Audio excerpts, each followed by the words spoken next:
Hello my dear students, in this video we will learn about शब्द। शब्द क्या होता है उसके लिए हमें वर्णों के बारे में जानना होगा। अब वर्ण क्या है? वर्ण आपको लास्ट वीडियो में जैसा कि समझाया था अल्फ़ाबेट्स। अल्फ़ाबेट्स हो गए स्वर वर्ण और व्यंजन वर्ण, ठीक है। स्वर और व्यंजन।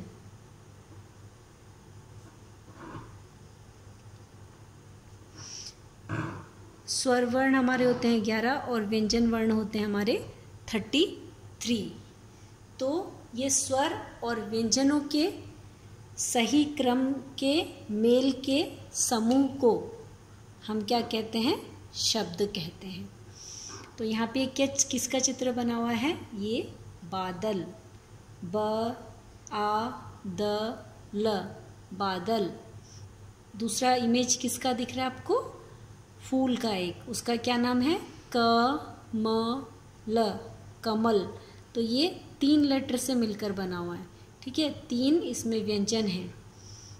अगर इसका विच्छेद करें तो क्या बनेगा? क, ये हलंत है। क को भी हम लोगों ने तोड़ा है तो इसके साथ में क के साथ में क्या है? अ। म के साथ क्या है? अ। फिर ल के साथ क्या है? अ। मतलब ये जो स्वर वर्ण हैं आपके, ये व्यंजन को पूरा करते हैं, कंप्लीट करते हैं। हाँ, इसके बिना व्यंजन अधूरे होते हैं, ठीक है। इसी तरह से इसका अगर हम इसके टुकड़े करें तो इसमें कौन कौन से स्वर और व्यंजन होंगे? ब प्लस आ प्लस द प्लस अ प्लस ल प्लस अ, ठीक है। तो ब आ मिलकर बा, द अ, द ल अ मिलके ल। ये अलग अलग वर्ण मिलकर वर्णों के सही क्रम है। मतलब ब के बाद आ रहा है, फिर द आ रहा है, फिर ल आ रहा है। इसके सही क्रम के मेल से क्या बना है? एक ये शब्द बना है जो क्या है? बादल, ठीक है। इसी तरह से कमल भी अनेक वर्णों के सही मेल से एक समूह बना है जिसका अर्थ है एक तरह का फूल, एक फूल का नाम जिसका नाम क्या है? कमल, जो कि हमारा राष्ट्रीय फूल है। तो हम अब इसकी क्या परिभाषा बना सकते हैं?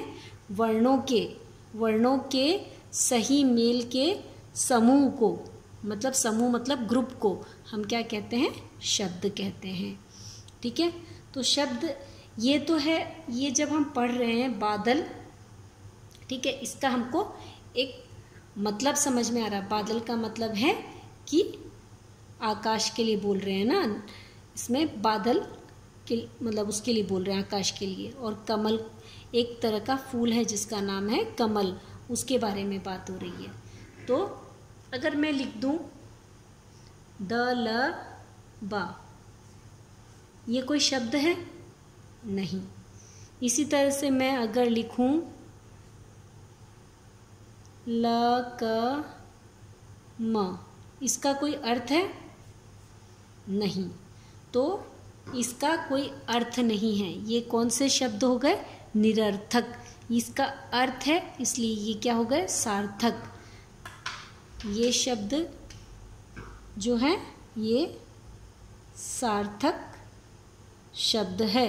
इसके विपरीत ये कौन सा है? इसका कोई अर्थ नहीं है, इसलिए ये हो गए हमारे निरर्थक शब्द, ठीक है। तो शब्द कितने प्रकार के हो गए? सार्थक और निरर्थक, 2 प्रकार के हमारे पास शब्द हो गए। तो समझ में आया? ये चैप्टर आपका खत्म।